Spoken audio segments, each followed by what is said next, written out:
안녕하세요. 부자오빠입니다. 요즘에 주식시장 분위기 정말 쌀벌하죠. 저는 미국 증시에서 왼쪽 사대기 맞고, 또 오늘 아침에 국내 증시에서 오른쪽 사대기 맞고, 코인에서 뒤통수까지 맞았습니다. 제가 코인 얘기는 가급적이면 이제 하지 않는 편인데, 사실 코인 투자도 하고 있거든요. 몇 달 전에 마이너스 32%까지 갔다가 플러스 40%까지 또 회복을 했었거든요. 근데 지금 다시 폭락을 해서 뭐 플러스 8%인가 9%그 정도 수준까지 수익률이 많이 떨어졌습니다. 그래도 수익 보고 있으니까 뭐 아쉬울 거 없는 거 아니냐라고 생각하실 수 있겠지만 우리 사람이라는 게 항상 전성기를 기준으로 이제 생각을 하잖아요. 예를 들어서 월 수입이 일정하지 않은 사람한테 한 달에 얼마 버냐고 물어보면 가장 많이 벌었던 달을 기준으로 이렇게 얘기를 하는 경향이 있습니다. 저는 주식도 똑같다고 생각을 하거든요. 내가 가장 높은 수익률을 찍었을 때, 그때가 기준점이 돼서, 거기서 수익률이 빠지면 굉장히 억울해하는 경향이 있죠. 저 같은 경우도 한동안 재미 보다가 요즘에 폭락장 얻어맞으면서 수익률이 급격하게 많이 떨어졌거든요. 물론 손실 보고 있는 종목도 꽤 됩니다. 미리 알았으면 당연히 뺐겠지만, 뭐, 그걸 제가 알 리가 없죠. 어쩔 수 없이 이렇게 폭락장을 얻어맞게 됐는데, 솔직히 말씀드리면 주식을 하면서 폭락장은 절대 피할 수 없다고 생각을 합니다.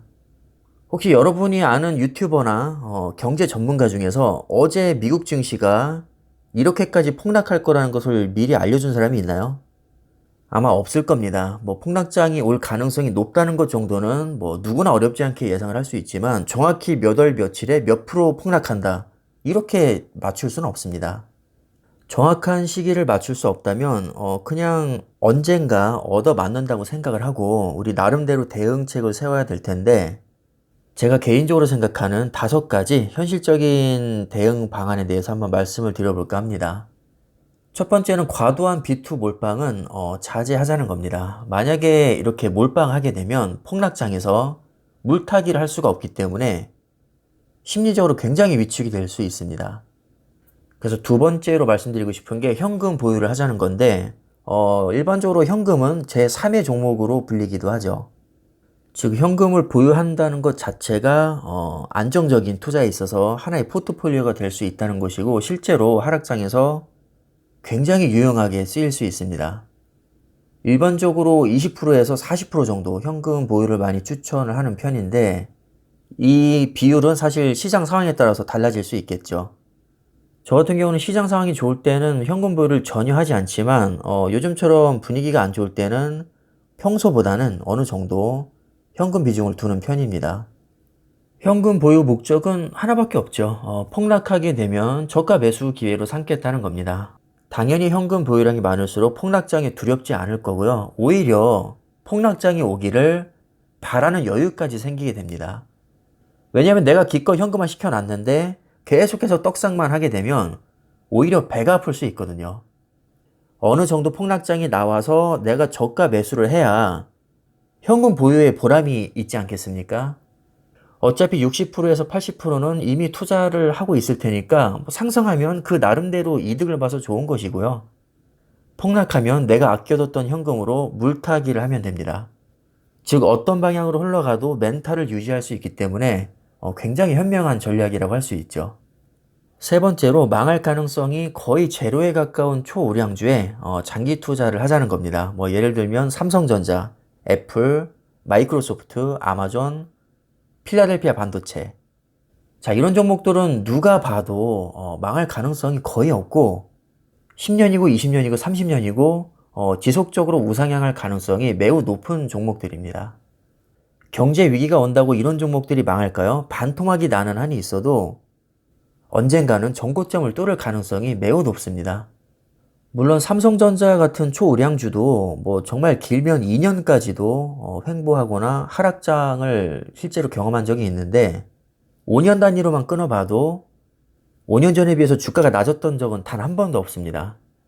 그러니까 애초에 마인드 세팅 자체가 초우량주 장기 투자에 맞춰져 있으면 폭락장을 두려워할 이유가 없다는 겁니다.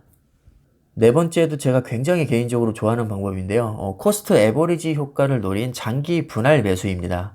이건 주가의 흐름에 상관없이 항상 일정한 금액을 일정한 기간에 기계적으로 매수하는 방법입니다. 예를 들면 무조건 매월 15일에 100만 원씩 그냥 매수하는 겁니다. 10년을 이렇게 투자하게 되면 총 120회에 걸쳐서 분할 매수가 될 텐데 평단가는 어차피 10년 평균에 맞춰지게 됩니다. 그러니까 뭐죠? 주가 예측을 할 필요가 전혀 없습니다. 어떤 상황에서도 내가 임의로 매매하지 않고 그냥 무조건 존버하면서 분할 매수만 하는 겁니다. 아무리 큰 폭락장이 와도 당연히 손절하지 않고요. 오히려 폭락장이 오면 저가 매수 기회로 삼을 수가 있습니다. 아예 손절 개념이 없는 것이기 때문에 당연히 애초에 센 놈을 골라야 됩니다. 누가 봐도 절대 망하지 않을 것 같은 기업에 나는 그냥 향후 10년 평균 수익을 보겠다. 이런 마인드로 접근하는 투자법입니다. 테마주나 중소형주, 코스닥 잡주 당연히 안 되고요. 갑자기 반짝하는 아이템 이런 것도 가급적이면 배제를 해야 됩니다. 자, 마지막으로 이것도 중요한 내용인데요. 대출 여력이 내가 있어도 반드시 여유 자금으로만 투자를 해야 됩니다. 물론 이게 무조건 좋은 건 아닙니다. 예를 들어서 작년 3월에 풀대출 받아서 몰빵했던 분 대박 났겠죠. 정말 운이 좋아서 상승 초입에 대출 받아서 투자를 했다면 그건 더할 나위 없이 좋겠지만 사람 일이라는 게 마음대로 되지가 않잖아요. 만약에 내가 대출 받아서 조금 무리하게 들어왔는데 그때부터 폭락이 시작되면 이때는 진짜 멘탈이 나갈 수 있습니다. 아무리 촉이 좋아도 우리 인생을 담보로 그런 모험을 걸 수는 없습니다.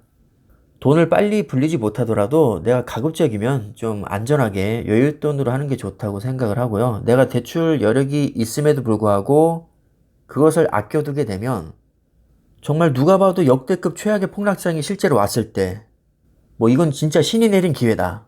이런 확신이 들었을 때 대출 받아서 물타기를 할 수 있다는 자체만으로도 심리적으로 굉장히 큰 안정감을 가져다 줄 수 있습니다. 그러니까 비장의 무기를 항상 내가 아껴두는 거죠. 근데 돈을 빨리 불리고 싶은 욕심에 이걸 미리 다 써버리게 되면 정말 일생일대의 기회가 왔을 때 그 기회를 놓치게 됩니다. 근데 주식이라는 게 또 그렇잖아요. 이게 바닥인 줄 알았는데 지하 5층이 있고 지하 5층이 끝인 줄 알았는데 지하 20층까지 또 파고 들어갑니다. 지하 20층이 정말 끝인 줄 알았는데 지하 50층까지도 들어갈 수 있는 게 바로 주식이죠. 그래서 내가 아무리 저점이라고 생각해도 사실 가급적이면 대출을 안 받는 게 좋다고 생각을 합니다. 이 정도만 지켜주셔도 아마 웬만한 폭락장이 와도 멘탈 나갈 일은 없을 겁니다. 사실 폭락이라는 것도 누군가에게는 재앙이 될 수 있지만 또 누군가에게는 기회가 될 수도 있습니다. 폭락장을 예상해서 현금화 시켜뒀던 분들에게는 절호의 저가 매수 기회가 될 수 있겠죠. 자, 하지만 내가 이미 풀대출 받아서 몰빵을 들어가신 분들은 조금만 빠져도 정말 큰일 나는 거거든요. 물론 반대로 폭등장이 나오면 풀대출 몰빵이 승자가 되겠지만 그건 아무래도 리스크가 너무 크지 않을까요? 저는 개인적으로 그런 스타일은 아니라서 그냥 스트레스가 가장 적은 초우량주 여윳돈 장기 투자를 저는 계속 고수할 생각입니다. 자, 제가 준비한 영상은 여기까지고요. 여러분들 투자하시는데 참고가 되셨으면 합니다. 영상 여기까지 하겠습니다. 감사합니다.